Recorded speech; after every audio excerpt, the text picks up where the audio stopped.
ہے رب کی طاعت میں کامیابی ہماری، یہی ہے راز سمجھ لے تو کامیاب ہیں۔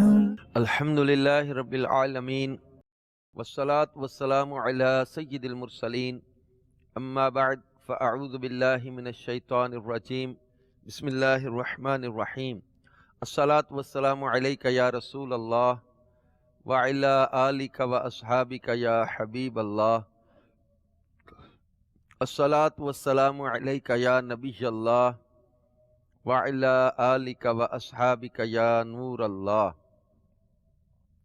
مدنی چینل کے ناظرین، مدنی چینل کے سلسلے کامیابی کا راز کے ساتھ ایک بار پھر حاضر ہیں۔ کامیابی کسے کہتے ہیں؟ اصل کامیابی کیا ہے؟ کامیابی کیسے ملے گی؟ کامیابی کے حصول کے لیے ہمیں کون سا طریقہ اختیار کرنا ہوگا؟ اس سلسلے میں ہم ان موضوعات کو لے کر چلتے ہیں کہ اصل کامیابی ہے کیا، حقیقی کامیابی کسے کہا جاتا ہے، اور اس کامیابی کا راز کیا ہے، اس کامیابی کا طریقہ کیا ہے، how we can get success, کیسے ہم کامیابی حاصل کریں۔ اللہ پاک کے پیارے حبیب لبیب صلی اللہ تعالی علیہ وآلہ وسلم کا فرمان عالی شان ہم سلسلے کے شروع میں سنتے ہیں۔ درود پاک کی فضیلت میں ارشاد فرمایا، بروز قیامت میدان محشر کی دشوار گزار اور مشکل گھاٹیوں سے جلدی نجات پانے والا وہ شخص ہوگا جس نے مجھ پر زیادہ درود پڑے ہوں گے۔ صلو علی الحبیب صلی اللہ تعالی علی محمد وعلی آلہ وصحبہ وبارک وسلم۔ مدنی چینل کے ناظرین، اللہ پاک نے قرآن پاک میں کئی مقامات پر کامیاب لوگ، کامیابی ملے، کامیاب ہو گئے تاکہ تم کامیاب ہو جاؤ، اس طرح کے موضوعات کو بیان کیا۔ جیسے ایک مقام پر اللہ پاک نے سورۃ الحج کی آیت نمبر 77 میں ارشاد فرمایا، یا ایھا الذین آمنوا ارکعوا واسجدوا واعبدوا ربکم وافعلوا الخیر لعلکم تفلحون۔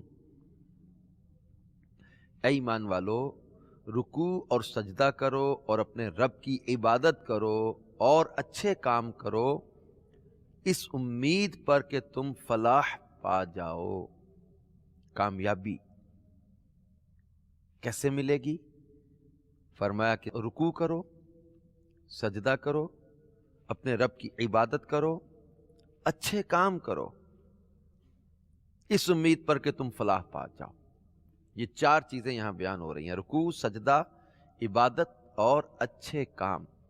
آئیے اس کی کچھ تفسیر سن لیں تاکہ ہمارا موضوع اور کلیئر ہو جائے کہ کامیابی کیسے ملے گی۔ فرمایا، یا ایھا الذین آمنوا ارکعوا واسجدوا، اے ایمان والو رکوع اور سجدہ کرو۔ اس آیت میں اللہ پاک نے مسلمانوں کو 3 احکام دیے ہیں۔ نماز پڑھو، کیونکہ نماز کے سب سے افضل ارکان رکوع اور سجدہ ہیں، اور یہ دونوں نماز کے ساتھ خاص ہیں، تو ان کا ذکر گویا کہ نماز کا ذکر ہے۔ دوسرا، اللہ پاک کی عبادت کرو۔ اس کا ایک مطلب یہ ہے کہ تم اپنے رب کی عبادت کرو اور اس کے علاوہ کسی کی عبادت نہ کرو۔ دوسرا مطلب یہ ہے کہ اللہ پاک نے جو کام کرنے کا حکم دیا ہے اور جن کاموں سے منع کیا ہے، ان سب پر عمل کرنے کی صورت میں اپنے رب کی عبادت کرو، یعنی اوامر اور نواہی، یعنی جن کاموں کے کرنے کا حکم دیا ہے وہ کرو، جن کاموں سے منع کیا ان سے باز رہو۔ اب یہ اس پر عمل کرنے میں رب کی عبادت۔ تیسرا مطلب یہ ہے کہ رکوع، سجدہ اور دیگر نیک اعمال کو اپنے رب کی عبادت کے طور پر کرو، کیونکہ عبادت کی نیت کے بغیر فقط ان افعال کو کرنا کافی نہیں۔ اور تیسرا حکم جو دیا، پہلا نماز، دوسرا عبادت، تیسرا کہ نیک کام کرو، اچھے کام کرو۔ حضرت عبداللہ ابن عباس رضی اللہ تعالی عنہما فرماتے ہیں، ان سے مراد صلہ رحمی کرنا اور دیگر اچھے اخلاق ہیں۔ آیت کے آخر میں فرمایا کہ تم یہ سب کام اس امید پر کرو کہ تم جنت میں داخل ہو کر فلاح و کامیابی پا جاؤ اور تمہیں جنت مل جائے، جہنم سے چھٹکارا حاصل ہو جائے۔ اب یہ ان نیک کاموں کا، ان احکام پر عمل کا صلہ بیان کیا جا رہا ہے، اور اس امید پر یہ کام کرو کہ تمہیں جہنم سے چھٹکارا مل جائے، جنت میں داخلہ نصیب ہو جائے، فلاح و کامرانی مل جائے، فلاح و کامیابی مل جائے۔ تو اصل کامیابی یہ ہے کہ اللہ پاک جل شانہ کی رحمت سے انسان جنت میں داخل ہو جائے، جہنم سے چھٹکارا پا لے۔ تو نیک اعمال کس امید پر کرنے چاہیے، یہ ہمیں یہاں پر ایک خاص ٹاپک واضح ہوتا ہے اس آیت مبارکہ میں۔ اس آیت سے پتہ چلتا ہے کہ بندہ عبادات اور نیک اعمال ضرور کرے، یہ اللہ پاک کا حکم ہے، لیکن ان عبادات و نیک اعمال کی وجہ سے یہ ذہن نہ بنائے کہ اب اس کی بخشش و مغفرت یقینی ہے، بلکہ اس امید پر اخلاص کے ساتھ اللہ پاک کی رضا کے لیے نیک کام کرے کہ ان کی برکت سے اللہ پاک اس پر اپنا فضل و رحمت فرمائے گا اور اپنی رحمت سے جہنم کے عذاب سے چھٹکارا اور جنت میں داخلہ نصیب فرمائے گا۔ تو یہ نیک اعمال اس امید پر ہونے چاہیے۔ اب یہ نہ بندہ کرے کہ میں نے نیک عمل کر لیا، میں اپنے آپ کو کہوں کہ دیکھ لو بھی، کسی نے جنتی دیکھنا ہے تو مجھے دیکھ لو۔ اللہ تبارک و تعالیٰ کی رحمت پر نظر رکھے، اللہ کے کرم پر نظر رکھے، امید۔ تو اعلیٰ حضرت امام اہل سنت نے بڑی خوبصورت بات کی نا کہ میرے گرچہ جرم ہے حد سے سوا، مگر ان سے امید ہے تجھ سے رجا، تو رحیم ہے مولا، تو رحیم ہے، ان کا کرم ہے گواہ، وہ کریم ہے تیری عطا کی قسم۔ خوف و رجا کی کیفیت ہو، امید بخشش ہو، ہے یہ امید رضا کو تیری رحمت سے شہا۔ تو یہ امید رکھے، رحمت کی امید رکھے، شفاعت کی امید رکھے، اللہ کے فضل کی امید رکھے، نیک اعمال اس امید پر کرے کہ اللہ پاک ان کی برکت سے اپنا فضل و رحمت فرما کے اسے جنت میں داخلہ عطا کرے گا۔ میرے مدنی چینل کے ناظرین، اس آیت مبارکہ میں اللہ پاک نے ہمیں 3 احکام دیے، نماز اور عبادت اور اچھے کام۔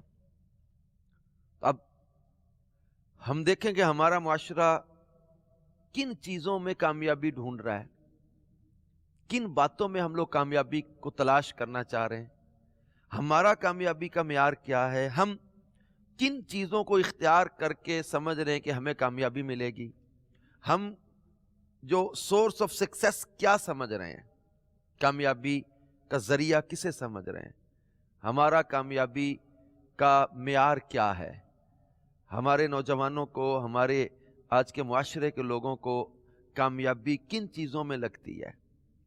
آج نماز پڑھنا، اچھے اعمال کرنا، اللہ کی عبادت کرنا، اچھے اخلاق اپنانا، صلہ رحمی کرنا، اچھی عادات اپنانا، اب اس طرف توجہ کم ہوتی چلی جا رہی ہے۔ مینرز، ایٹیٹیوڈ، ہمارا بیہیویئر، ان چیزوں کی طرف ہم نظر نہیں آ رہے۔ آج ہمارا معاشرہ مادیت کی طرف زیادہ توجہ دینے لگا۔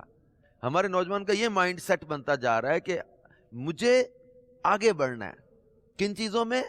پیسے میں، سرمایہ میں، بڑی گاڑی، بڑی کوٹھی، بڑا بنگلہ، بڑی جو ہے وہ میرے پاس لگژری گاڑی ہو، میرے پاس بڑا سرمایہ ہو، میرے پاس بڑا مال ہو، میں دنیا میں بڑے بڑے ملکوں میں جاؤں، بڑے بڑے شہروں میں جاؤں، میری کمپنی ادھر ادھر ہو، میرا سیٹ اپ ادھر ہو، میں کبھی اس ملک میں تو کبھی اس ملک میں، کبھی اس جگہ پہ تو کبھی اس جگہ پہ، تو کبھی میں یہ کام کروں تو کبھی وہ کام کروں۔ تو میں سمجھ رہا ہے کہ میرا کامیابی کا یہ ایک جو ہے وہ مائنڈ سیٹ بن گیا کہ کامیابی اسے کہیں گے کہ بڑی گاڑی ہو، بڑا بنگلہ ہو، بڑی کوٹھی ہو، بڑا بینک بیلنس ہو، اپروچ ہو، سورسز ہوں، انسان کے تعلقات ہوں، اور بہت سارے لوگ اس کو جانتے پہچانتے ہوں، یا سوشل میڈیا پہ اس کے بہت زیادہ فالوورز ہو جائیں، بہت زیادہ لوگ اس کو لائک دے دیں، لائکس بہت مل جائیں، بہت زیادہ اس کو جو ہے وہ اپریشیٹ کیا جائے، بہت واہ واہ ہو جائے، شہرت مل جائے، منصب ہو، مال ہو، لوگ جو ہے وہ اس کے آگے پیچھے دوڑ رہے ہوں، آٹوگراف لے رہے ہوں،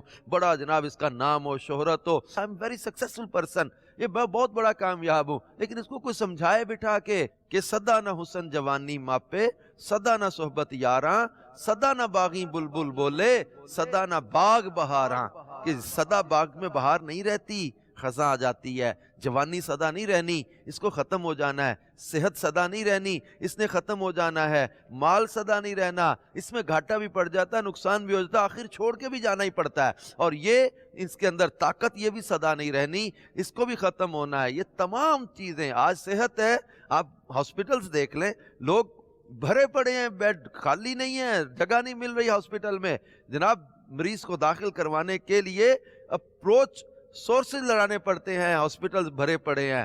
اب یہ صحت مند لوگ تھے، آخر کار ہسپتالوں میں آ گئے نا، کسی کے گردے رہ گئے، کسی کے پھیپھڑے کام نہیں کر رہے، کسی کا دل کا جب وہ وال بند ہو گیا، کسی کو دل کی تکلیف ہو گئی، کسی کے جب معدے میں مسائل ہو گئے، کسی کو جگر کی پرابلم ہو گئی، کوئی شوگر کا پیشنٹ بن گیا، کوئی کینسر کا مریض ہو گیا، کسی کو ہیپاٹائٹس ہو گیا۔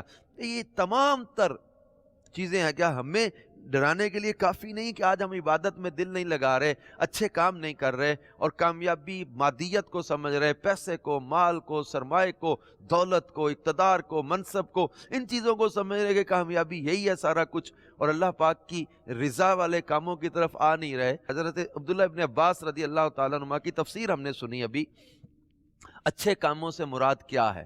فرمایا کہ یہاں پر صلہ رحمی اور اچھے اخلاق۔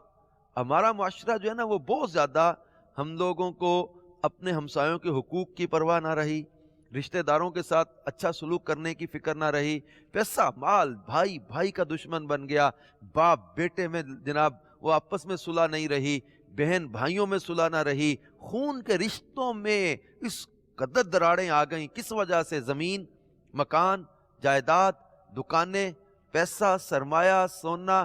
باپ کو مرے ابھی 8 دن نہیں گزرتے کہ اولاد جائیداد کے لیے لڑ رہی ہوتی ہے، اتنی دنیا کی ہوس آ گئی، سگے بہن بھائیوں سے رشتے توڑ کے بیٹھ جاتے ہیں، سگے بہن بھائی آپس میں ایک دوسرے کو غیبتیں، چغلیاں، تو الزام تراشیاں، تو تہمتیں، تو دل آزاری والی باتیں، اور کوئی اس بات کی فکر نہیں کر رہا کہ بھائی صلہ رحمی واجب ہے، قطع رحمی حرام ہے، یہ پیسہ سدا نہیں رہنا، یہ مال سدا نہیں رہنا، یہ زمینیں جائیدادیں یہ سدا نہیں رہنی۔ اپنے رشتوں میں تو دراڑیں نہ پیدا کرو، خون کیوں سفید ہوتے چلے جا رہے ہیں؟ کیوں آپس میں اتنا لڑ رہے ہو؟ کیوں کس بات پہ جھگڑ رہے ہو؟ پہلے والے جو مال چھوڑ کے چلے گئے، کیا تم سدا مال لے کر بیٹھے رہو گے؟ قبر میں لے کر چلے جاؤ گے؟ اللہ پاک کی رضا کے لیے ایک دوسرے کے ساتھ حسن سلوک کر لو۔ کسی بہن کو، بھائی کو اگر زیادہ مل جاتا ہے، تم ان سے حسد اور لڑنے کی بجائے تم اللہ پاک سے دعا کرو، اللہ اس کے لیے بھی خیر کرے، میرے لیے بھی بہتری کرے۔ اپنے بہن بھائیوں کے ساتھ کس بات کا لڑنا؟ اپنے رشتہ داروں کے ساتھ کس بات کی لڑائی؟ کہاں کوئی ماننے سمجھنے کے لیے تیار ہی نہیں ہو رہا، کہتا آئی مجھے میرے رائٹس ملنے چاہیے، میرے ذمے جو حقوق ہیں کسی کے، میری ڈیوٹیز ہیں، میں وہ پوری نہ کروں، میرے رائٹس مجھے ملنے چاہیے۔ بس آنکھ جو کچھ دیکھتی ہے لب پہ آ سکتا نہیں، محو حیرت ہوں کہ دنیا کیا سے کیا ہو جائے گی۔ بعض چیزیں انسان کو بہت زیادہ تکلیف دے رہی ہوتی ہیں، معاشرتی چیزوں کو دیکھ کر، حالات معاشرے کے دیکھ کر بہت دل دکھتا ہے۔ بہن بھائی آپس میں ایک دوسرے کو مرنے مارنے پر آ گئے، قتل و غارت پر آ گئے، اور کئی ایسے واقعات اخبارات میں آتے رہتے ہیں کہ بھائی نے بھائی کو قتل کر دیا، چچا نے بھتیجے کو مار دیا، بھتیجے نے چچا کو مار دیا، ماموں بھانجے نے ایک دوسرے کو فائرنگ کر دی، بھانجے نے ماموں کو مار دیا، خالہ کو مار دیا۔ کیا میری جائیداد میں سے ان کو کیوں حصہ جا رہا ہے؟ یہ کیوں لے گئے؟ یہ کیوں لے رہے ہیں؟ یہ کیوں مانگ رہے ہیں؟ پیسہ مال، صلہ رحمی کا کوئی پرواہ کوئی نہیں۔ کسی کو چلا جاتا ہے، اور اپنا ذہن بنا لو کہ صلہ رحمی کر دوں، میں اپنے رشتہ دار کے ساتھ حسن سلوک کروں۔ آئیے میں آپ کو صلہ رحمی کی ایک فضیلت بھی بتاتا ہوں، بلکہ اس کے فضائل بیان کیے گئے روایتوں میں، اب ہم پڑھیں سنیں تاکہ اچھے اعمال کی طرف ہماری توجہ جائے، تاکہ یہ کامیابی یہ ہے، نیک اعمال، عبادت، نماز، یہ چیزیں کامیابی ہیں۔ صلو علی الحبیب صلی اللہ تعالی علی محمد صلی اللہ تعالی علیہ وآلہ وسلم۔ سرکار نامدار، مدینے کے تاجدار، رسولوں کے سردار صلی اللہ تعالی علیہ وآلہ وسلم نے فرمایا، جسے یہ پسند ہو کہ اس کی عمر اور رزق میں اضافہ کر دیا جائے تو اسے چاہیے کہ اپنے والدین کے ساتھ اچھا برتاؤ کرے اور اپنے رشتہ داروں کے ساتھ صلہ رحمی کیا کرے۔ اب یہ عمر اور رزق میں زیادتی ہوتی ہے، عمر بڑھتی ہے، رزق بڑھتا ہے صلہ رحمی کرنے سے، رشتہ داروں سے اچھا سلوک کرنے سے، والدین کے ساتھ حسن سلوک کرنے سے۔ آج بات بات پر لوگ رشتہ داریاں کاٹ دیتے ہیں، اور جہاں صلہ رحمی واجب ہے ان میں بھی انسان چھوٹی چھوٹی باتوں پہ ایک دوسرے کو توڑ کے بیٹھ جاتے ہیں، روٹ کے بیٹھ جاتے ہیں، ناراض ہو جاتے ہیں بلا عذر شرعی۔ کسی مسلمان کے ساتھ 3 دن سے زیادہ تو ناراض رہنے کی اجازت نہیں۔ کینہ حرام ہے، آپس میں کینے رکھنا، دلوں میں نفرتیں رکھنا، یہ بہت زیادہ خطرناک ہے۔ ایک روایت کا مفہوم ہے کہ جس قوم میں قاطع رحم یعنی رشتہ داری توڑنے والا ہو، اس قوم پر اللہ کی رحمت کا نزول نہیں ہوتا۔ فرمان مصطفیٰ صلی اللہ تعالی علیہ وسلم ہے، من تواضع للہ تعالی فقد رفعہ اللہ، جو اللہ کی خاطر عاجزی کرتا ہے اللہ اسے بلندی عطا کر دیتا ہے۔ اب اپنا ہم ذہن بنائیں کہ ہم اپنے کسی رشتہ دار کے ساتھ اچھا سلوک کریں، حسن سلوک کریں، ان کے ساتھ اچھا برتاؤ کریں۔ اچھا وہ نہیں بھی اچھا کرتا، ہم تب بھی اچھا برتاؤ کریں۔ بلکہ کہا گیا نا کسی ناراض رشتہ دار کو صدقہ دینا اس کا زیادہ ثواب ہے۔ کیوں؟ کہ یہاں صلہ رحمی بھی ہے، صدقے کی فضیلت بھی ہے، حقدار ہے، صدقہ دینا ہے۔ ناراض رشتہ دار کو دینے وہ دل جلدی مانے گا نہیں نا، جو میرے عزت کرے، میرا ہاتھ چومے، مجھے آنر دے، مجھے رسپیکٹ دے، میرا اچھا القاب کے ساتھ نام لے، اچھا تو وہ لگتا ہے نا۔ جو ناراض ہے اس کے بارے میں دل میں کینہ نفرت پیدا ہو رہی ہوتی ہے۔ تو یہاں یہ ختم کرنی ہے، صلہ رحمی کرنا ہے اور قطع رحمی سے بچنا ہے۔ کیونکہ ایک حدیث پاک کہ حضرت عبداللہ ابن مسعود رضی اللہ تعالیٰ عنہ ایک بار صبح کے وقت مجلس میں تشریف فرما تھے، انہوں نے فرمایا میں قاطع رحم یعنی رشتہ توڑنے والے کو اللہ کی قسم دیتا ہوں کہ وہ یہاں سے اٹھ جائے تاکہ ہم اللہ سے مغفرت کی دعا کریں، کیونکہ قاطع رحم یعنی رشتہ توڑنے والے پر آسمان کے دروازے بند رہتے ہیں، یعنی اگر وہ یہاں موجود رہے گا تو رحمت نہیں اترے گی، الیاذ باللہ تعالی۔ میرے پیارے پیارے اسلامی بھائیوں، اب ہم خود غور کریں کہ صلہ رحمی کی کتنی اہمیت ہے اور قطع رحمی کی کتنی مذمت ہے کہ اللہ کی رحمت کا نزول نہیں ہوتا اس قوم پر جس میں قطع رحمی کرنے والا موجود ہو۔ آج ہماری ناراضیاں ان کی بیس کیا ہوتی ہے؟ کچھ تو میں نے عرض کر دیا، دنیا، پیسہ، مال، جائیداد، زمین، ان چیزوں کے جھگڑے، اور دوسرا ایگو، میری انا، ہمیں کیوں نہیں آگے بٹھایا، ہمیں پہلے کیوں نہیں بلایا، ہمیں رسپیکٹ کم دی، شادی بیاہ کا موقع تھا، خاندان کے لوگ جمع تھے، ہمیں آنر کیوں نہیں دی گئی، ہمیں آگے کیوں نہیں بٹھایا گیا، ہمارا نام کیوں نہیں لکھا گیا، ہمیں جو ہے وہ پروٹوکول نہیں دیا گیا، ہمیں اس طرح نہیں پروٹوکول دیا جس طرح فلاں کو دیا۔ 2 داماد ہو نا ایک ہی گھر کے، ایک داماد کو تھوڑا سا زیادہ مل جائے نا تو دوسرا اس بات پہ روٹھ جاتا ہے کہ اس کو زیادہ آنر دی جاتی ہے، اس کا پیسہ زیادہ ہے تو اس لیے اس سے زیادہ امپریس ہیں، اس کو زیادہ عزت دیتے ہیں، مجھے تو عزت کوئی نہیں دیتے، مجھے تو پوچھتا کوئی نہیں ہے۔ ناراض ہو جاتے ہیں، اس بات پہ ناراض ہو جاتے ہیں۔ رشتہ مانگا نہیں ان کی سمجھ میں آیا، انہوں نے انکار کر دیا، اس بات پہ روٹھ جاتے ہیں ہم نے رشتہ مانگا تھا، رشتہ کیوں نہیں دیا؟ آپ نے مانگا تھا، آپ نے ایک آفر بھیجی تھی، نہیں ایکسیپٹ ہوئی تو اس بات پر آپ کا روٹھنا بنتا نہیں ہے۔ ہر بیٹی والے کے اپنے معاملات ہیں، وہ سوچے گا، غور کرے گا۔ آپ اس بات پہ روٹھ جاؤ کہ نہیں جی ہم نے مانگا تھا، انہوں نے نہ کیوں کی، اب وہ پابند تھوڑی ہو گیا آپ نے مانگ لیا۔ بہت ساری چیزیں، صلاح مشورے ہوتے ہیں، معاملات ہوتے ہیں گھر کے، تو یہ چیزیں جو ہے نا وہ قطع رحمی کرنے کی اجازت نہیں دیتی کہ آپ نے رشتہ مانگا تھا تو نہیں دیا، آپ نے ان کو آفر کی، دعوت دی تھی، وہ دعوت پہ نہیں آ سکے، اس بات پہ روٹھ جاتے ہیں ہم نے بلایا تھا تو کیوں نہیں آئے۔ مجبوری ہو سکتی ہے، کوئی رکاوٹ ہو سکتی ہے، کوئی عذر ہو سکتا ہے، اس میں بھی ہم لوگ جو ہے وہ کھلا دل رکھیں، بڑا دل رکھیں۔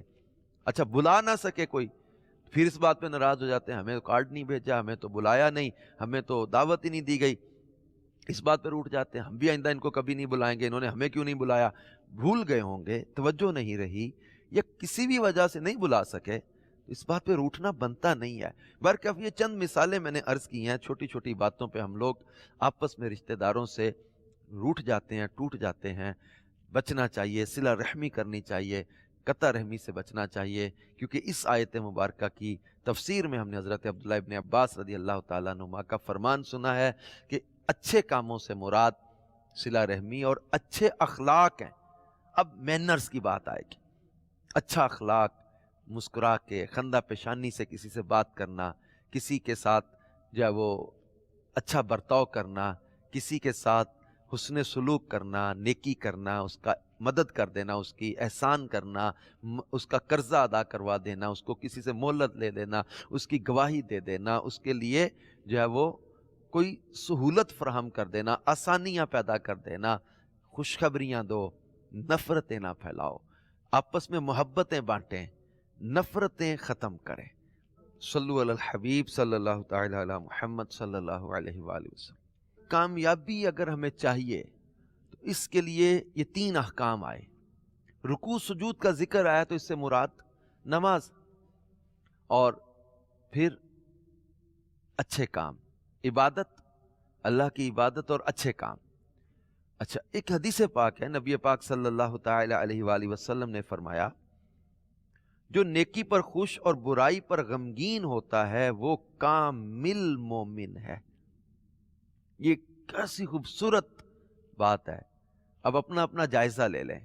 کامل ایمان، جسے نیکی پر خوشی حاصل ہو اور برائی پر غمگین ہو، نیکی کر کے لطف آئے، صدقہ کیا، خیرات کی، کسی کی مدد کی، کسی مسجد میں چندہ دیا، مدرسۃ المدینہ جامعۃ المدینہ میں چندہ دیا، دعوت اسلامی کے مدنی کاموں میں خرچ کیا، نیکی کی دعوت دی، کہیں کسی کے ساتھ حسن سلوک سے پیش آئے، کوئی رستے سے تکلیف دہ چیز ہٹا دی، کسی نابینا کو رستہ پار کروا دیا، کوئی رستے میں لوگوں کی تکلیف کا ذریعہ بننے والی چیز کو ہٹا دیا، کوئی ایسی کوئی اچھا کام کیا، ایک فیلنگ ہوتی ہے دل میں، اور نیکی کر کے خوشی حاصل ہو، اور پھر برائی اگر کبھی بتقاضا بشریت ہو جاتی، گناہ ہو جائے تو غمگین ہو جائے دل، فرمایا یہ کامل مومن کی نشانی ہے۔ اللہ پاک جب اپنی عبادت کی توفیق عطا فرمائے تو بندے کو خوش ہو جانا چاہیے۔ اللہ کی عبادت ہے کامیابی کا راستہ، اللہ کی اطاعت ہے، اللہ پاک کی فرما برداری ہے کامیابی کا راستہ، اللہ پاک کی بارگاہ میں جھکنا ہے کامیابی کا راستہ۔ جسے اللہ نیکی کی توفیق عطا کر دے اسے خوش ہو جانا چاہیے، میرے مالک نے مجھے نیکی کی توفیق عطا کی، اور اس رب لم یزل کا شکر ادا کرے جس نے اپنی عبادت کی وجہ سے تجھے عزت بخشی اور تجھے چن لیا۔ اے بندے راضی رہے اپنے رب کی رضا پہ، خوش ہو جا کہ اس رب نے تجھے چنا ہے عبادت کے لیے، اس رب نے اپنی بارگاہ میں جھکنے کی توفیق عطا کی ہے۔ اور اللہ پاک سے دعا کیا کریں کہ جن اعمال کو بجا لانے کی اس نے توفیق دی ہے انہیں اپنے فضل سے قبول بھی فرما لے۔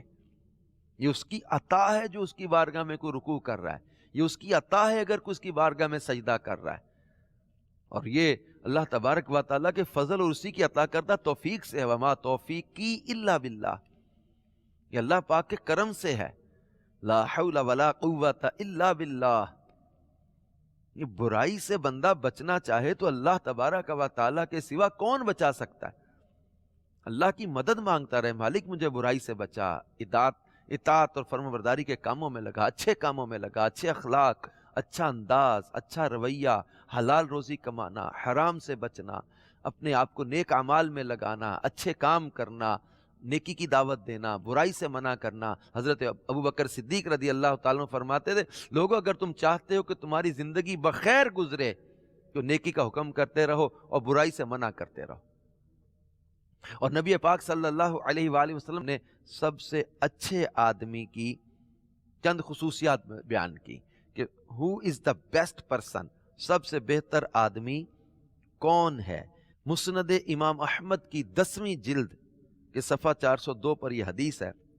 سرکار مدینہ صلی اللہ علیہ وآلہ وسلم نے ایک مرتبہ ممبر اقدس پر جلوہ فرما تھے تو ایک صحابی کے عرض کرنے پر کہ لوگوں میں سب سے اچھا کون ہے، تو آپ نے فرمایا لوگوں میں سے وہ شخص سب سے اچھا ہے جو کثرت سے قرآن کریم کی تلاوت کرے، زیادہ متقی ہو، سب سے زیادہ نیکی کا حکم دینے اور برائی سے منع کرنے والا ہو، اور سب سے زیادہ صلہ رحمی یعنی رشتہ داروں کے ساتھ اچھا برتاؤ کرنے والا ہو۔ These are 4 qualities of a best person. Who is best person? کون سب سے بہتر آدمی ہے؟ یہ 4 اس کی کوالٹیز بیان کی ہیں، خصوصیات بیان کی ہیں. کثرت سے قرآن کی تلاوت کرنے والا. Am I a best person؟ کیا میں اچھا آدمی ہوں؟ کیا بہتر آدمی ہوں؟ غور تو کریں نا. ہم فرمایا کہ سب سے زیادہ قرآن کی تلاوت کرنے والا، سب سے زیادہ اللہ سے ڈرنے والا، زیادہ متقی، تقوی والا، حرام سے بچے، گناہ سے بچے، اللہ کی نافرمانی والے کاموں سے بچے، اور سب سے زیادہ نیکی کا حکم دینے اور برائی سے منع کرنے والا، اور سب سے زیادہ صلہ رحمی یعنی رشتہ داروں سے اچھا برتاؤ کرنے والا. تو یہ حدیث پاک جس میں 4 خصوصیات اچھے آدمی کی، سب سے بہتر آدمی کی بیان کی گئی ہیں، کاش ہم اپنانے میں کامیاب ہو جائیں. کثرت سے تلاوت کریں، تقوی اختیار کریں، نیکی کا حکم کریں، برائی سے منع کریں، صلہ رحمی کی عادت اپنائیں، رشتہ داروں سے اچھا سلوک کریں.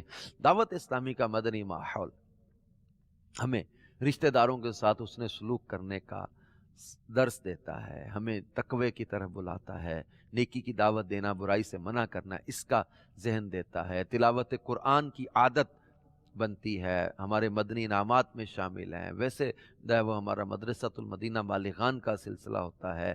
بعد فجر مدنی حلقے میں قرآن پاک کی آیات ترجمہ و تفسیر کے ساتھ پڑھنے کا سلسلہ ہوتا ہے. یہ مختلف انداز ہیں قرآن پاک پڑھنے پڑھانے کے، نیکی کی دعوت دینے، برائی سے منع کرنے کے، اچھے اخلاق اپنانے کے، اچھا انداز اپنانے کے، اچھی وہ عادات پر عمل پیرا ہونے کے، اچھے اخلاق اپنانے کے، نیکیاں کرنے کے. یہاں رکوع و سجود کا سلسلہ بھی کثرت سے ہوتا ہے، نوافل کی کثرت ہوتی ہے، نمازوں کی پابندی ہوتی ہے، انسان تہجد کا عادی بن جاتا ہے، نوافل کا عادی بن جاتا ہے، پھر اس کے ساتھ اچھے کام کرتا ہے، اللہ کی عبادت کرتا ہے.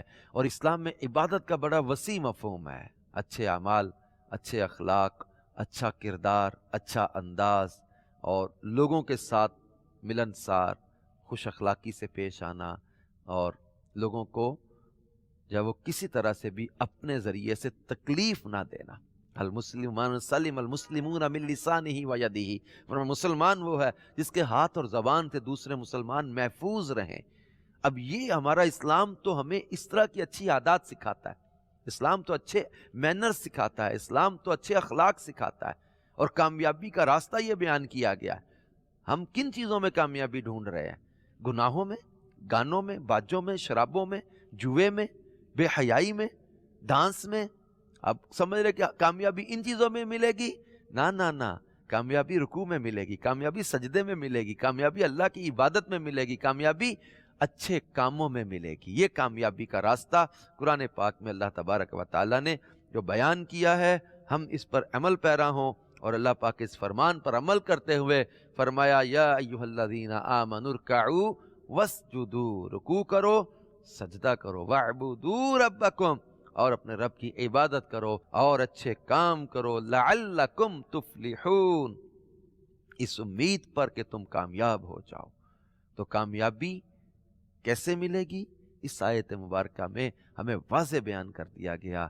رکوع سجدے سے کامیابی ملے گی. جیسے اللہ پاک نے سورۃ المومنون کے آغاز میں فرمایا قد افلح المؤمنون الذین هم فی صلاتهم خاشعون، مراد کو پہنچے، یعنی کامیاب ہیں وہ ایمان والے جو اپنی نمازوں میں گڑ گڑاتے ہیں، خشوع خضوع سے نماز ادا کرنے والے. نماز کے چور کا بھی ایک حدیث میں ذکر کیا ہے، جس کا رکوع سجدہ پورا نہیں ہے.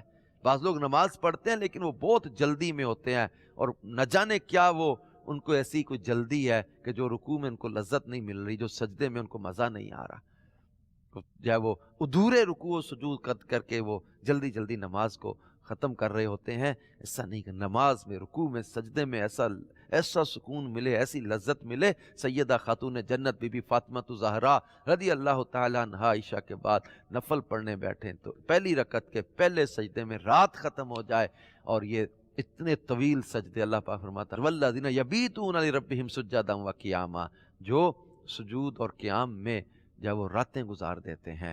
تو نبی پاک صلی اللہ علیہ وآلہ وسلم اتنا طویل بعض اوقات سجدہ فرماتے. ایک روایت میں حضرت بی بی عائشہ صدیقہ رضی اللہ تعالیٰ عنہ فرماتے میں ڈر گئی، اتنا طویل سجدہ کے سجدے سے اٹھے نہیں، میں نے پاؤں مبارک کی ایڑی کو ہلا کے دیکھا کہ کہیں سرکار صلی اللہ علیہ وآلہ وسلم وصال تو نہیں فرما گئے. اب سجدے سے اٹھے تو زمین سجدہ آنسوؤں سے گیلی ہو چکی تھی. یہ تھا ان کا سجود کا انداز.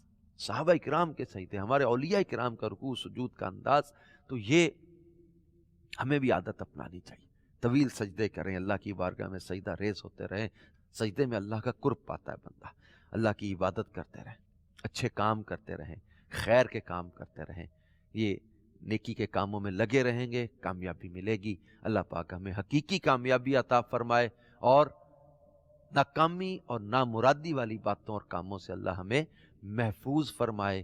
آمین بجاہ النبی الامین صلی اللہ تعالی علیہ وآلہ وسلم. ہے رب کی طاعت میں کامیابی ہماری، یہی ہے راز سمجھ لے تو کامیابی